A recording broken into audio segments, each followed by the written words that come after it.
Samsung Neo QLED 8K televizors ir grandios, apmēram 4000 eiro vērts pasākums, kuram esot mākslīgais intelekts.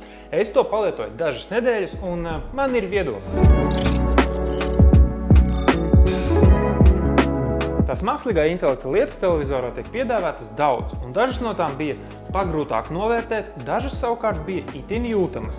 Viena bija saistīta ar attēla kvalitāti, otra ar skaņu, bet par to nedaudz vēlāk, jo vispirms es gribētu pievērst uzmanību visam televizora dizainam. Šis ir tiešām viens gigantisks monstrs. Pirmkārt jau 65 colas, kuras pēc pāris dienām sāk justies kā īstenībā pilnīgi normāls standarta izmērs. Un vissāpīgākais moments bija mājās pie mana 55 colīgā televizora atskārstot, ka tas šķiet maziņš. Šo sajūtu un efektu vēl pastiprina fakts, ka šis Neo QLEDs ir teju bez malām. 3 ir tik tuvu rāmim, ka tiešām ir jāatzīst, ka tas sniedz sajūtu it kā karātos gaisā. Tiesa, apakšējā mala tomēr paliek ar itin manāmu atstatumu no rāmja, kas nedaudz atgriež realitātē. TV pats par sevi nav īpaši smags, ja salīdzina, ka tā kāja un statīvs ir tevi tikpat smagi un jāatzīst, ka nedaudz nērti.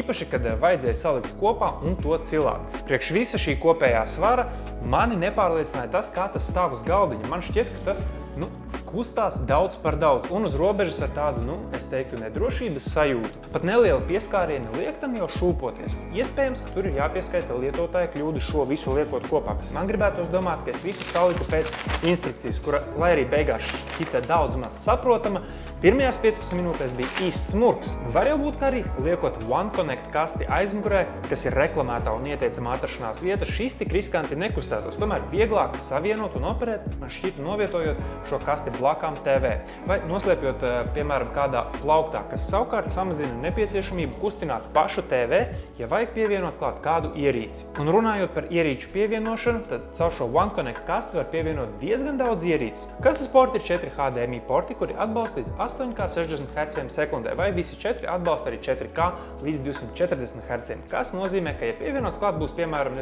jaudīgs gaming dators, tu varēsi šo izmantot pilnībā. Bet konsolēm gan būs to konsoļu limiti. Piemēram, Nintendo Switch neko no tā neiegūs un viss būs tajā izšķirtspējā un viss. Tālāk ir arī 2 USB-A tipa porti un 1 USB-C, digitālā audio izeja, RF ieeja, kā arī RJ45 ports priekš interneta pieslēgumu. Pats TV atbalsta arī Bluetooth 5.3, kā arī Wi-Fi 6E.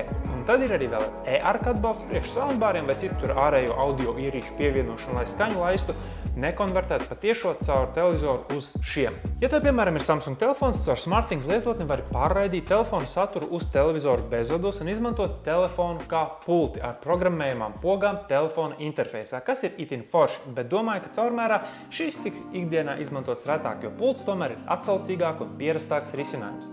Man arī testēšanas perioda laikā lielākoties tika izmantota pults, nevis telefons, bet visinteresantākais man šķita tieši saistīts ar jaunumiem mākslīgā intelekta bildes uzlabošanā, kā arī skaņas virzīšanā vai uzlabošanā, ko es vēlējos notestēt pēc maksimuma. Pirmkārt, ja jau skaties augstas kvalitātes saturu, tad viss ir brīnišķīgi, vai tie būtu kādi straumēšanas servisi patiešo no televizora lietotnēm, vai arī straumējot no datora. Kādam mājās varbūt vēl ir arī tīklam pievienotā datu glabāto vai NAS, caur kuru skatīt saturu. Tad jā, šis ir lieliski. QLEDs, lai arī nav OLEDs, nevienā brīdī neliek tev domāt, ka skaties uz kaut ko štruntīgāku par OLEDu. Un te arī tas mākslīgais intelekts palīdz piekoriģēt automātiski HDR, samazināt filmas fona trokšņus, lai izceltu dialogu. Tiesa sportā gan īpaši nesajūtu, kā šī skaņa, piemēram, arī kā reklamēts seko līdz, piemēram, rallija autobraucējiem. Teorijā arī televizors spēj automātiski pieregulēt bildi, lai, piemēram, futbola bumba ir mazāk izplūdusi. Mani personīgi vairāk intriģēja, un es saprotu, ka tas ir ārkārtīgi daudz prasīts no televizora, bet štruntīgākas kvalitātes satura apstrāde. Pirmais testētais bija veca filma, kura ir briesmīgā kvalitātē, bet ar cerību, ka tā tiks uzlabota. Otrais tests bija caur iebūvēto interneta pārlūku skatīta tiešraidi. Manā gadījumā uzreiz testējot divas lietas. Kā tas pats par sevi strādā un vai bilde tiek uzlabota. Novēroju, ka ilgi caur pārlūku neko nevarēs skatīties, jo tas apmēram stundas laikā aizpilda televizora atmiņu un pārtrauc skatīšanos. Tālāk pieslēdzu arī switchu klāt, lai paskatītos, kas un kā. Izvēle no switcham izskatījās briesmīgi, bet jau spēlē iekšā bija tīri ok. Tad nolēmu pamēģināt kādu retro konsoli, piemēram, PlayStation 1 spēli. Reāli diezgan briesmīga pieredze. It kā kaut kādas lietas tiek padarītas asākas, bet beigu rezultāts ir pats sliktāks, kā tas būtu uz kāda mazāka monitora. Laikam šīs spēles vairs uz modernajiem un lielajiem televizoriem nav vērts dragāt, tām ir pārāk maza izšķirtspēja. Tiesa dažreiz novēroja, ka skaņa gan it kā iet līdzi man, ja es kaut kur pamainu atrašanās vietu. Tātad varētu teikt, ka mākslīgā intelekta skaņa strādā. Bilde, nu tā.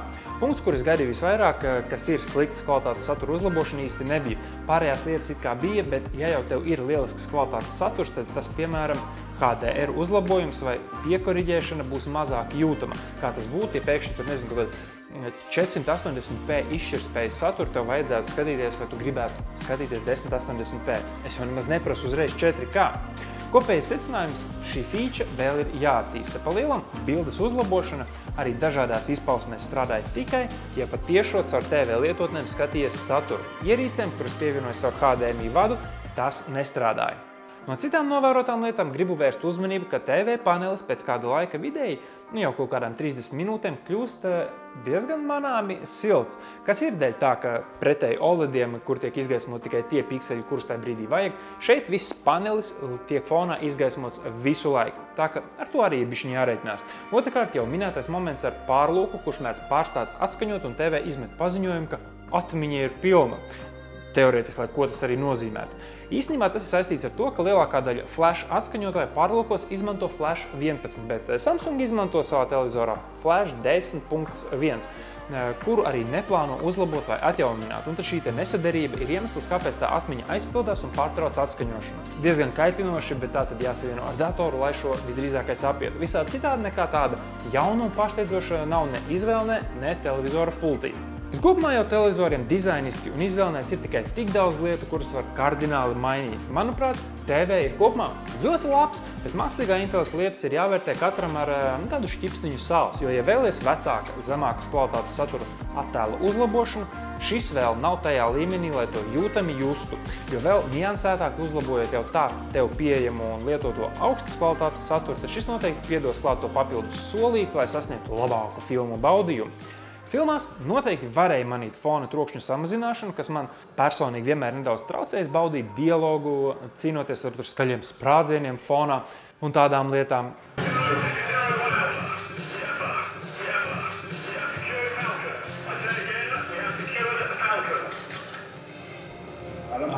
Bet jā, par 4000, es varu saprast, kāpēc tā cena ir tāda, bet man personīgi būtu itin grūti attaisnot šādu pirkumu priekš manām vajadzībām. Tā tomēr ir tāda nopietna investīcija, un šī mākslīgā intelekta lietas tiks uzlabots ar programmatūras atjauninājumiem, tad šo vēl varētu attaisnot nākotnes vārdā.